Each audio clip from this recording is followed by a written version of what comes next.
Some families bury secrets in dark basements. Mine hid theirs inside a confetti cannon at a wedding costing hundreds of thousands of dollars. They say you never see the bullet that drops you, but they are wrong. I saw the blinding flash, heard the roaring laughter, and in that sudden blindness, finally understood my sister's true nature.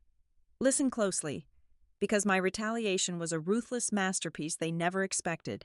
Hello and welcome back to Maya Revenge Stories. I want to sincerely thank you all for your continued support, but unfortunately, YouTube has completely demonetized our channel, leaving us with no budget to operate, which means we will not be uploading any new videos here in the near future. We are transitioning our work entirely to Patreon, so if you enjoy today's story, please support us by joining our Patreon community where you can listen to exclusive, true stories that are much longer, packed with grittier details. We cannot show on YouTube and brought to life by multiple emotional voice actors. You can join us right now by scanning the QR code on your screen or by clicking the Patreon link in the description or pinned comment below. Now, let us dive into today's story, where I, Greta Ingram, learned exactly how much a family tie is truly worth. The ocean breeze sweeping off the coast of Newport, Rhode Island, carried the scent of sea salt and hundreds of thousands of dollars worth of imported white roses. We were at a historic Gilded Age mansion, celebrating the union of my younger sister, Chloe, and her new husband, Vance. Everything around me was drenched in the kind of staggering wealth that felt heavy, from the towering crystal chandeliers swaying gently in the ballroom, to the bottomless flutes of vintage champagne being passed around by waiters in white gloves. I am a 32-year-old director of risk analysis at Meridian Ecosystems. My entire career is built on anticipating disasters, calculating probabilities, and mitigating catastrophic fallout.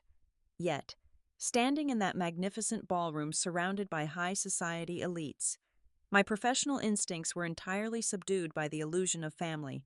The air between Chloe and me had always been thick with unspoken resentment. Our father had passed away a few years ago in a sudden, tragic car wreck. Before he died, he restructured his will, leaving the absolute control of our massive family trust fund entirely in my hands. He knew Chloe possessed a reckless, volatile nature when it came to money. I was the guardian of the vault, the one who had to approve her exorbitant allowances, and she never forgave me for holding the keys. But today was her wedding day, and I had foolishly lowered my guard, believing that perhaps the pristine white gown had momentarily softened the bitter envy festering in her heart. The string quartet transitioned into a lively, upbeat melody as the master of ceremonies announced a special family photo. Chloe and Vance stood in the center of the elevated mahogany stage, bathed in the warm glow of the spotlight. Chloe waved me over, her face glowing with an angelic, picture-perfect smile. I navigated through the sea of cheering guests in my silk evening gown and climbed the velvet-lined steps. Vance, with his slicked-back hair and tailored designer tuxedo, pointed to a very specific spot on the Persian rug. There was a small piece of silver duct tape pressed into the fabric. He insisted I stand exactly on that mark for the perfect symmetrical framing. I complied, smiling for the cameras flashing in the distance.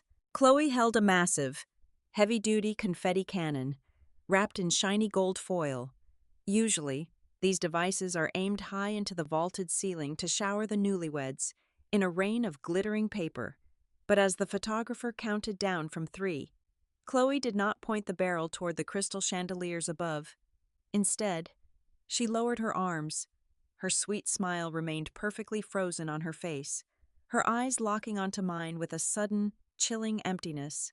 She aimed the thick cardboard tube directly at my face. We were standing less than 3 feet apart. Before my brain could process the glaring anomaly, she pulled the trigger. The deafening crack echoed through the cavernous hall like a gunshot. But it was not soft tissue paper that erupted from the barrel. A blinding, searing flash of white powder exploded directly into my right eye, followed instantly by a barrage of microscopic, razor-sharp fragments. The sheer force of the blast knocked the breath out of my lungs. I collapsed onto the hardwood floor of the stage, my hands flying to my face as an agonizing, fiery pain shredded my vision.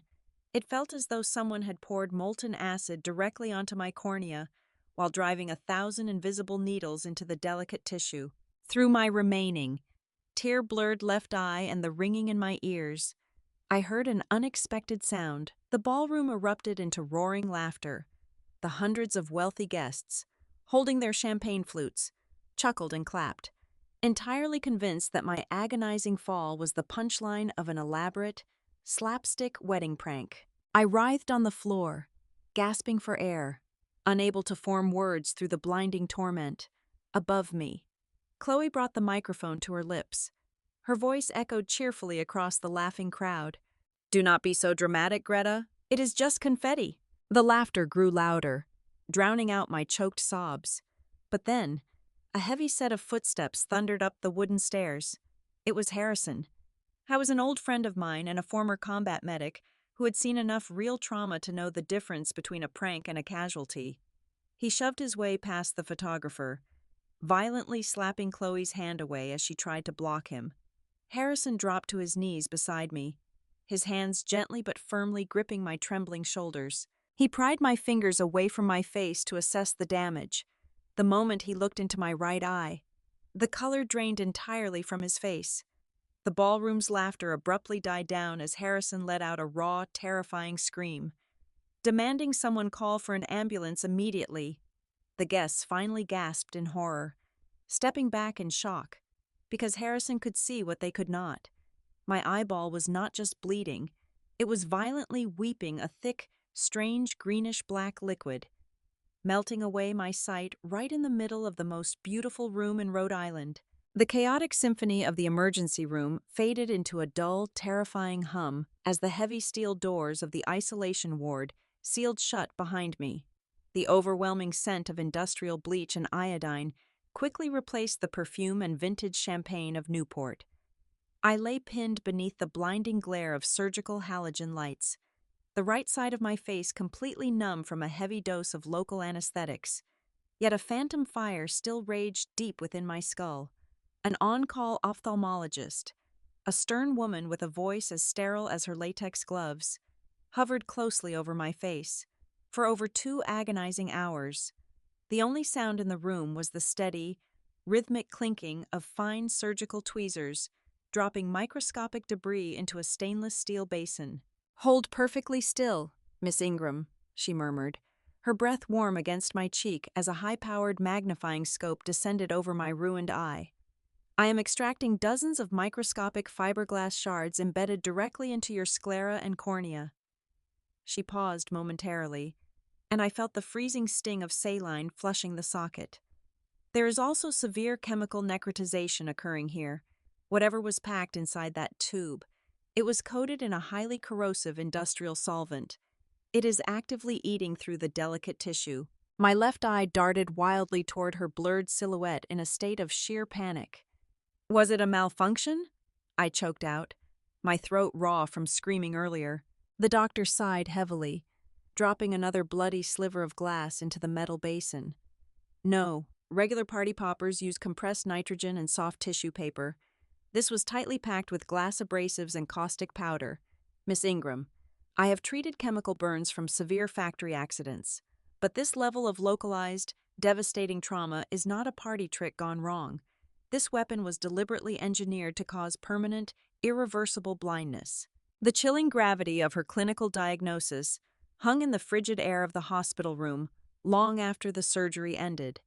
By the time the morning sun crept through the horizontal blinds, my entire head was tightly bound in thick layers of pressure gauze, leaving only my left eye exposed to the harsh reality of my new existence. My phone, resting on the plastic tray table beside my bed, began vibrating incessantly. I reached for it, my fingers trembling slightly. The notifications were a relentless avalanche of anger, but strangely, they were not directed at the people who had mutilated me. I opened a social media application, and my solitary functioning eye locked onto a video posted just 3 hours ago by Chloe. She was sitting on the edge of her luxurious honeymoon suite bed, perfectly framed in the center of the screen, wearing a delicate silk robe. Her makeup was artfully smudged to simulate severe exhaustion, and large, Crocodile tears rolled continuously down her flawless cheeks. "I am just so heartbroken," Chloe sobbed into the camera, her voice dripping with manufactured vulnerability. "My sister has always resented my happiness. I thought she would put her jealousy aside for my wedding, but instead, she faked a catastrophic injury over a simple confetti pop just to steal the spotlight and ruin the most important day of my life. I am praying for her mental health." The comment section beneath the video was a graveyard of my reputation. Aunts, uncles, and lifelong family friends who had eaten expensive caviar on my dime just 24 hours earlier were now publicly condemning my toxic jealousy and my narcissistic need for attention, before I could even process the betrayal. The phone vibrated with an incoming call. The caller identification displayed Vance's name. I answered it, holding the device to my ear while remaining completely silent. "Listen to me very carefully, you pathetic psycho," Vance hissed, dropping his charming gentleman persona entirely. "The whole family knows you are insane. If you even think about dragging the police into this and filing a false report to ruin our reputation, I will tie you up in defamation lawsuits for the next 10 years. You will lose absolutely everything." He hung up the phone before I could breathe a single word in response. I was completely isolated, brilliantly framed as the delusional villain in my own physical tragedy. But the heavy silence of the hospital room was suddenly broken when the heavy wooden door creaked open, and Harrison slipped quietly inside. He locked the door behind him and pulled the window blinds tightly shut. He did not bring flowers or offer useless words of sympathy. Instead, he brought the heavy black Pelican case containing the high-speed cinematic camera he had been using to shoot artistic footage at the wedding reception. "I did not show this to the cops yet," Harrison whispered, setting up his laptop on the edge of my mattress. "I needed you to see it first, because I knew something was deeply wrong the second I looked through the viewfinder yesterday." I hit the play button. The screen illuminated the dark hospital room, showing the mahogany stage just moments before the blast. The footage was slowed down to 240 frames per second. Every micro-expression, every subtle movement was agonizingly clear. I watched myself step onto the stage, naive and smiling, but Harrison zoomed in on the blurred background, tracking Vance. While the event photographer was distracted, Vance reached behind a massive floral arrangement and swiftly swapped the shiny gold confetti cannon for an identical one. The only difference was a tiny strip of silver duct tape wrapped around the base of the new tube, perfectly matching the silver tape marking my exact position on the Persian rug. The trap was mathematically calculated. The video continued playing at a glacial pace. Vance handed the heavy tube to my sister. The camera panned slowly to Chloe's face. Gone was the sweet, angelic smile she wore for the cheering crowd. In the agonizing crawl of the high-speed playback, her innocent mask completely slipped away. Her jaw was clenched tightly, the muscles in her neck rigid with anticipation. Her eyes were not closed in fear of a loud noise, nor were they looking up at the ceiling. Her gaze was dead, cold, and locked with the absolute precision of a military sniper directly onto my right pupil. She did not flinch when she pulled the trigger. She leaned forward into the recoil. The laptop screen faded to black, leaving the two of us in a stunned, suffocating silence. Harrison looked at me, his fists clenched in fury, waiting for me to give him the green light to call the authorities and hand over the evidence of this horrific optical assassination. But as the searing pain in my bandaged eye pulsed in perfect rhythm with my racing heartbeat, the analytical machinery of my brain roared back to life. My sister and her new husband had meticulously orchestrated a violent assault in front of 300 witnesses and still managed to make me look like the hysterical aggressor. Handing this video to a bumbling local detective would only lead to endless legal red tape, claims of an accidental mix-up, and a mere slap on the wrist for criminal negligence. No, that was a terrible return on investment. I reached out and gently closed Harrison's laptop. I was not going to call the police just yet. I was going to map out the exact structural weaknesses of their little conspiracy, hunt down the absolute truth of why they needed me blind, and then I was going to burn their entire lives to the ground. As soon as the heavy wooden door clicked shut behind Harrison, the paralyzing shock completely evaporated, replaced by a cold, singular focus. I pulled his laptop onto my lap, ignoring the sharp spikes of pain radiating from my bandaged skull. I bypassed the hospital firewalls using a military-grade virtual private network, establishing a secure, untraceable tunnel directly into the encrypted mainframe of Meridian Ecosystems. My fingers flew across the keyboard. My executive title gave me unrestricted access to global financial databases, offshore asset registries, and complex background verification algorithms designed to strip away corporate lies. Vance had always presented himself to our family as a highly successful venture capitalist. I fed his name, his social security number, and his known corporate entities into the system. The loading bar crawled across the screen. When the results populated, a digital massacre unfolded before my single, functioning eye. Vance was nothing but a hollow shell of a man, a bankrupt fraudster drowning in a terrifying ocean of debt. He had filed for bankruptcy under 3 different limited liability companies over the past 4 years, completely wiping out investors. But those corporate failures were only the surface layer of his deception. My system dug deeper, accessing flagged banking wire transfers that traced back to a highly organized criminal syndicate operating out of Chicago. He owed them exactly $4,500,000. The grace period on that underground loan had expired exactly 3 weeks before the wedding day. He was not marrying my sister for love. He was a desperate animal backed into a corner, facing the very real threat of having his legs broken, or worse, if he did not produce a massive influx of cash immediately. I minimized the financial reports and opened a heavily encrypted, secure folder containing our family estate planning documents. I needed to understand the precise mechanics of their trap. I scrolled through the dense, 120-page legal document of my father's will, my eye scanning the complex jargon. I stopped dead when I reached Section 7, Clause C, the succession contingency. It was a clause I had barely paid attention to when signing the paperwork years ago. It explicitly stated that if the primary executor were to be declared medically incapacitated or suffered a permanent physical disability that resulted in severe cognitive impairment, the absolute control of the trust fund would automatically transfer to the secondary beneficiary. That secondary beneficiary was Chloe. The clause required 2 independent medical signatures to enforce, which explained why Chloe was so desperate to push the narrative of my mental breakdown publicly. The entire horrifying picture snapped into perfect clarity. It was a brilliantly sinister equation. A sudden, catastrophic physical mutilation would require intense, prolonged medical care. The loss of an eye meant excruciating nerve damage. The doctors would prescribe heavily mind-altering narcotic painkillers to manage my agony. The combination of severe trauma, sudden blindness, and powerful narcotics would easily make me appear emotionally unstable and psychologically unfit. Chloe was already laying the groundwork with her crying video on social media, gaslighting our entire family into believing I was utterly unhinged.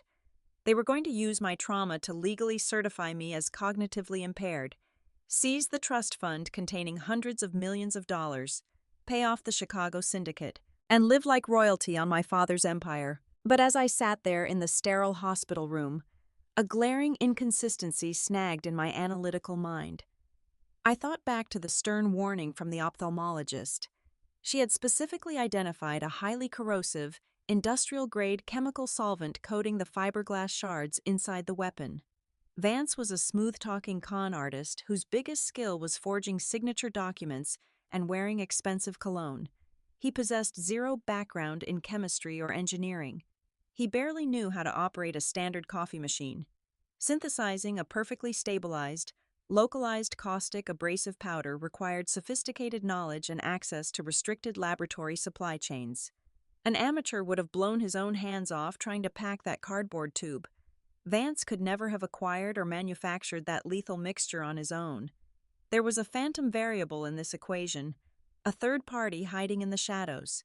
They firmly believed I was lying in the dark, shattered and defeated. Instead, I routed an untraceable wire transfer of $75,000 from a hidden contingency account to a former intelligence operative who now worked as my personal private investigator. I was a ghost in the physical world, a man who could slip into a high-security vault without disturbing a single dust particle. His instructions were absolute. He was to follow the happy newlyweds on their luxurious honeymoon in the Maldives, bug their suite, track their communications, and report back every single movement. Less than 48 hours later, the encrypted data packets began arriving on my screen. The visual evidence proved that there was no romance in paradise. High-resolution photographs, taken from a massive distance, showed Chloe and Vance standing on the sun-drenched balcony of their private overwater villa. They were not holding hands. Their faces were twisted in pure, venomous rage. I put in a single earpiece to listen to the audio captured by a directional microphone. The sound of crashing ocean waves was pierced by their vicious screaming. "You promised me the contract would be executed the moment the ring was on your finger," Vance roared, his voice cracking with sheer panic. "My guys in Chicago are threatening to send someone to this island. I need the first installment now." "Keep your pathetic voice down," Chloe hissed back, her tone dripping with absolute disdain. "You will get your money when the legal paperwork clears. Until then, you will smile for the cameras and act like a loving husband, or I will feed you to those loan sharks myself." I leaned back against my hospital pillows, a slow, dangerous smile creeping across my face. Their alliance was not forged in loyalty. It was held together by panic and greed. The foundation of their conspiracy was already fracturing, and I knew exactly how to shatter it completely. My discharge from the hospital ward was a meticulously choreographed performance, designed to feed the exact narrative my enemies had constructed. I walked slowly through the automatic glass doors of the medical center, leaning heavily on a polished wooden cane that I absolutely did not require for physical support. A pair of oversized, opaque black sunglasses shielded the thick layers of fresh gauze still bound tightly around the right side of my skull. I purposefully slumped my shoulders, dragging my feet slightly against the pristine tiles, allowing my entire physical posture to project total, irreversible defeat. I was embodying the broken, fragile shell of a woman they so desperately needed me to be. By the time my private driver navigated the winding roads and pulled up to my secluded architectural estate in the hills, the trap had already been perfectly set. Harrison had spent the previous 8 hours wiring my entire property with military precision, tiny, hyper-definition micro cameras, and incredibly sensitive audio receivers were now seamlessly embedded into the leather binding of the antique books in my study, tucked behind the massive abstract oil paintings in the main hallway, and hidden deep within the intricate foliage of my potted ferns. My luxurious home was no longer a sanctuary of peace. It was a digital spiderweb, waiting silently in the dark for the flies to land. The bait was simple. I sent Chloe a brief, heavily edited voice message, allowing my voice to tremble and break with manufactured tears, begging her to come over immediately with her new husband. I told her the physical toll of the injury was entirely too much to bear. My spirit was utterly shattered, and I could no longer handle the immense, crushing weight of managing the family empire. I promised her I was ready to hand over the keys to the kingdom. They arrived exactly 45 minutes later. When the heavy oak front door swung open, I greeted them in the grand marble foyer, my hands shaking visibly as I clung to the staircase banister for dear life. I guided them slowly into the sunken living room. The air instantly thickened with a suffocating, toxic cloud of fake sympathy.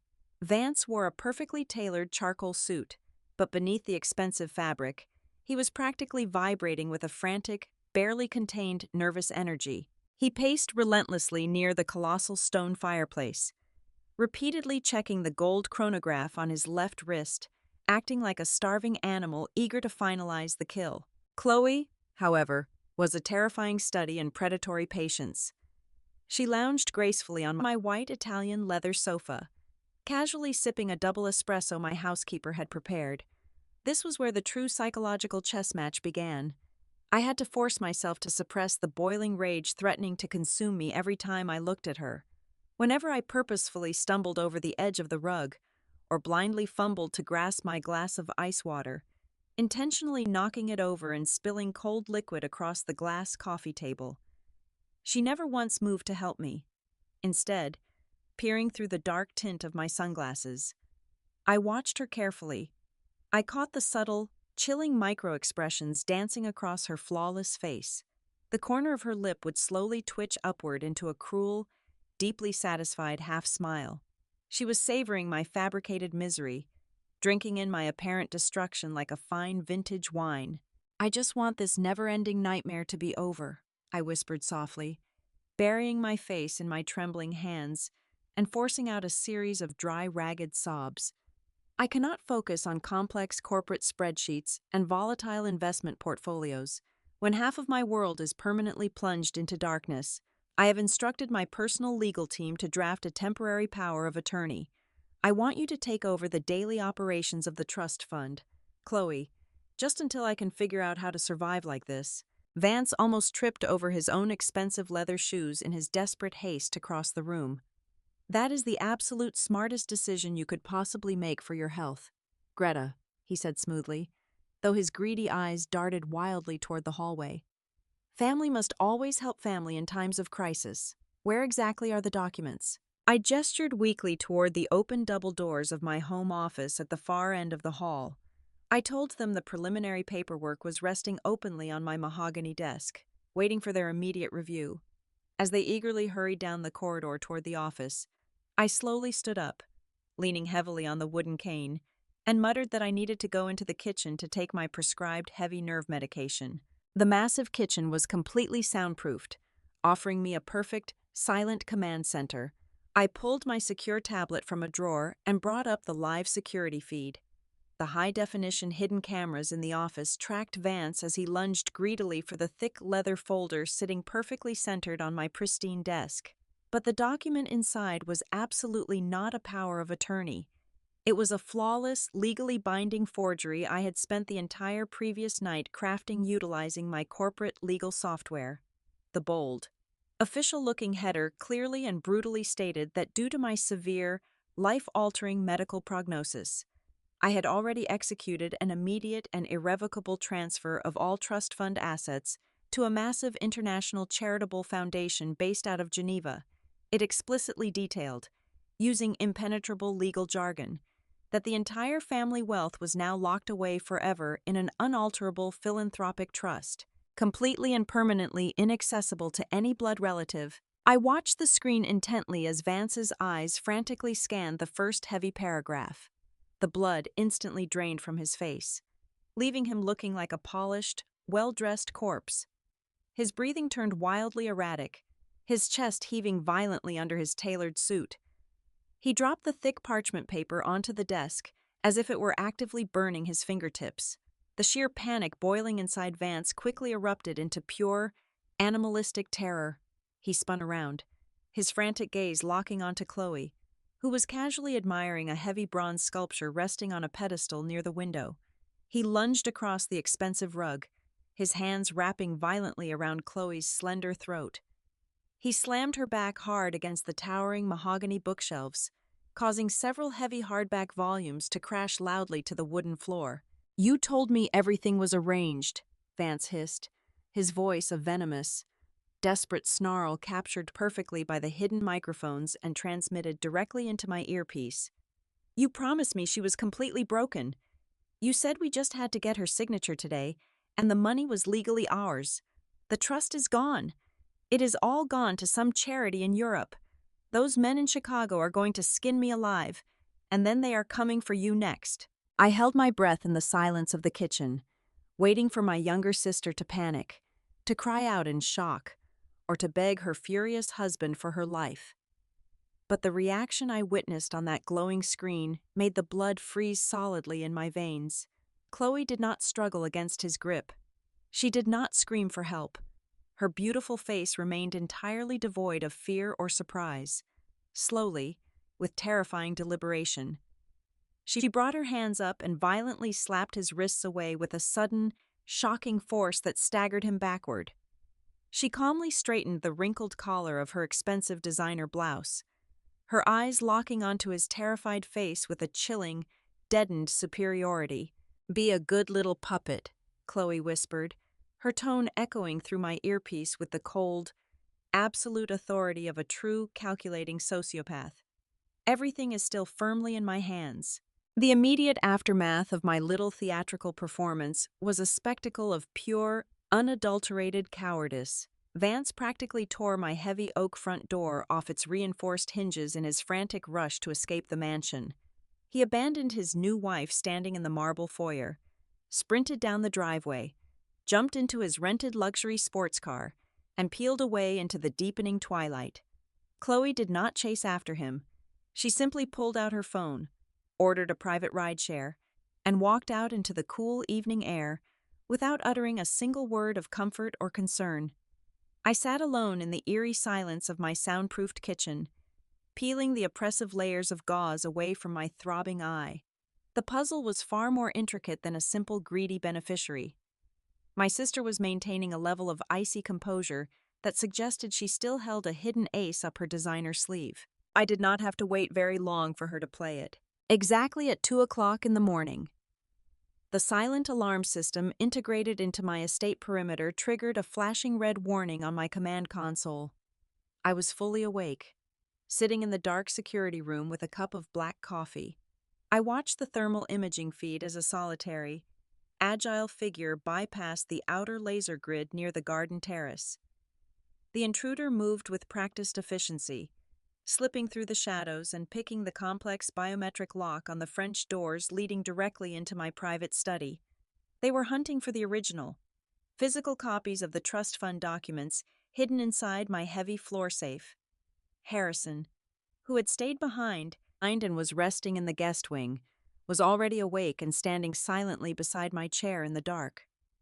We communicated with a single nod, moving soundlessly down the long, carpeted hallway. The intruder was kneeling on the Persian rug in my study, holding a specialized electronic decryption device against the titanium dial of my safe. I reached out in the darkness, my fingers finding the main wall panel, and I flipped the master override switch. A dozen recessed halogen lights instantly flooded the study with blinding, interrogation-level brilliance.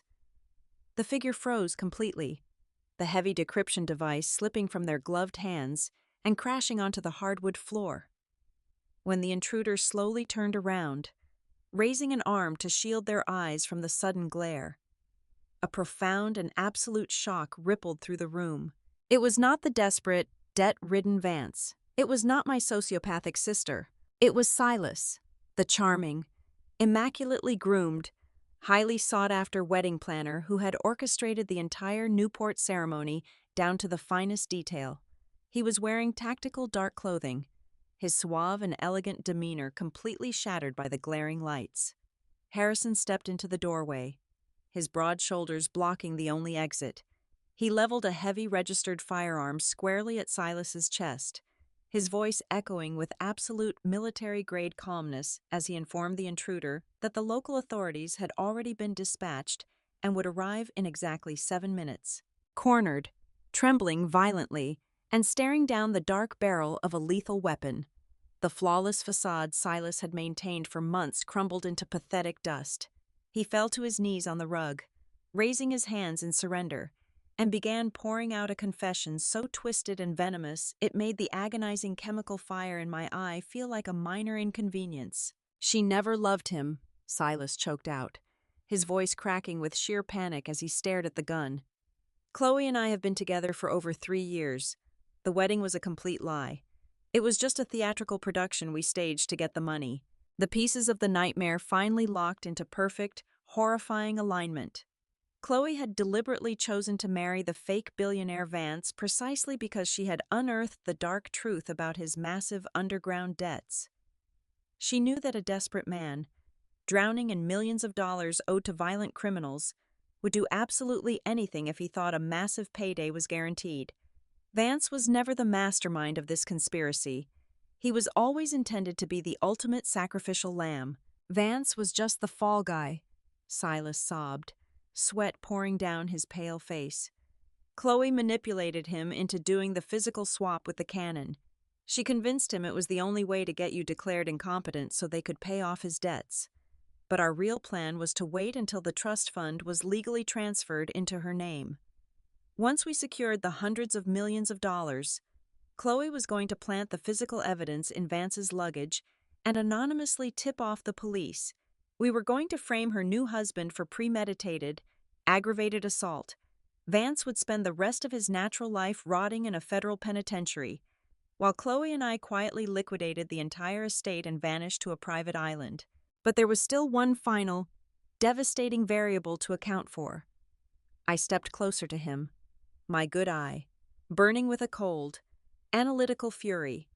I demanded to know how a society wedding planner managed to acquire a weaponized, industrial-grade corrosive abrasive. Silas swallowed hard, avoiding my gaze. Before I planned luxury events, I was a chemical engineer, he whispered miserably.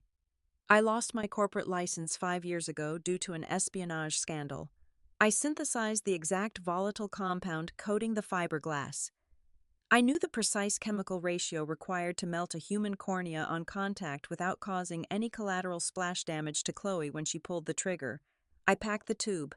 I sealed it with the silver tape. I made the weapon. I stared down at the man who had engineered my physical mutilation in the name of greed. I slowly reached into my pocket and pulled out my smartphone, tapping the screen to reveal the active, glowing red recording application. Every single syllable of his terrified, detailed confession had been captured with crystal clarity. The high-definition hidden cameras in the study had documented his illegal entry and his physical presence. I now possessed the holy trinity of absolute vengeance. I had Silas's recorded admission of exposing the entire murderous fraud. I had Harrison's high-speed forensic video proving the deliberate swap and the malicious intent. And I had the irrefutable chemical analysis from my emergency surgery, the invisible net. I had been weaving since the moment I woke up in the hospital was completely finished. The trap was no longer just set. The heavy steel jaws had officially snapped shut, and my sister was about to bleed out on the floor of her own ambition. The very next morning, oblivious to the fact that her secret lover was currently sitting in a cold, concrete interrogation room, Chloe convened an emergency meeting of the Trust Fund Board of Directors. She stood at the head of the massive obsidian conference table on the 48th floor of the downtown corporate tower. Through the frosted glass walls, I could see her looking perfectly poised in a sharp designer suit, projecting the somber, reluctant duty of a loving sister. She was actively passing around thick folders containing entirely forged psychiatric evaluations and fabricated medical reports, passionately arguing that my trauma had completely severed my grip on reality and demanding the immediate legal transfer of the entire family empire into her name. Just as she reached the dramatic climax of her speech, wiping away a single, perfectly calculated tear, I kicked the heavy double doors wide open. The entire room gasped. I strode in wearing my sharpest charcoal power suit, my heels clicking fiercely against the polished marble floor. I did not have my wooden cane. I did not have a slumped, defeated posture. I walked straight to the head of the table, stopped right beside my sister, and reached up to my face, in one swift, deliberate motion. I tore off the oversized black sunglasses and ripped the thick layers of medical gauze away from my skin. Chloe physically recoiled, the color draining from her flawless face as if she had just seen a ghost. My right eye was severely bloodshot. The white sclera stained a bruised, violent shade of crimson, but the iris was focused, sharp, and tracking her every move. My vision was entirely intact. The emergency surgical team had performed a miraculous amniotic membrane transplant in the early hours of my hospital stay, combined with my natural, split-second reflex to shut my eyelid the moment the trigger was pulled. The caustic chemical never fully penetrated the deepest layers of my cornea. The blindness was entirely temporary, a carefully guarded medical secret I had weaponized against them. Before Chloe could utter a single syllable of defense, I slammed a remote control onto the table. The massive presentation screen behind her instantly flickered to life. I did not say a word. I simply let Harrison's high-speed video play. The board members watched in absolute horrified silence as Vance swapped the cannons, and Chloe deliberately aimed the weapon directly at my face. Then, the video faded to black, replaced immediately by the crystal-clear audio recording of Silas confessing to their affair, the chemical engineering, and their entire premeditated plot to frame Vance and steal the hundreds of millions of dollars. The silence in the boardroom was deafening. Chloe stood frozen, her mouth opening and closing silently like a suffocating fish. The glass doors behind me opened again, this time admitting 4 uniformed police officers and a lead detective. They marched straight toward the head of the table. The detective loudly announced that Vance had already been intercepted and tackled to the floor by federal agents at the international airport while attempting to board a one-way flight to South America. He then grabbed Chloe's wrists, forcefully twisting her arms behind her back, and locked heavy steel handcuffs onto her wrists. The charges were read aloud for the entire board of directors to hear: attempted murder, felony fraud, and criminal extortion. As the officers dragged her away from the table, the sweet, angelic facade finally shattered into a million irreparable pieces. Chloe thrashed violently against the officers, her face contorted into an ugly, vicious sneer, screaming absolute obscenities and cursing my name. I stepped smoothly into her path, forcing the officers to pause for a brief second. I leaned in close, bringing my lips right next to her ear. "Your little prank made a very loud bang. Chloe," I whispered, my voice dripping with absolute, freezing triumph. But mine was the final cannon. I watched them drag her onto the elevator, the heavy metal doors sliding shut on her screaming face, sealing her fate forever. Standing in front of the floor-to-ceiling windows of the skyscraper, looking out over the sprawling city, I took a deep, unrestricted breath. The massive family empire was secure, but more importantly, I was finally, truly free. I would never again have to endure the suffocating toxicity of fake loyalty or share a table with an enemy wearing the mask of a sibling. The most powerful lesson I learned in that blinding flash of light is that sharing the same blood does not make someone your family. Never apologize for protecting yourself, and never, ever tolerate pure evil just because it sits across from you at the Thanksgiving table. Thank you so much for listening to my story today. I would love to know where in the world you are tuning in from, so please drop your location in the comments below. As I mentioned earlier, our YouTube channel has been completely demonetized, meaning we have absolutely no budget to continue operating and will not be uploading any new videos here in the near future. We are transitioning to our Patreon. If you found today's story compelling, please help us survive by joining our Patreon community over there. You can listen to our absolute best, most exclusive true stories that are significantly longer and far too intense for public platforms. You can scan the QR code right now on your screen, or use the Patreon link provided in the description or the pinned comment. Thank you again, and I will see you over there.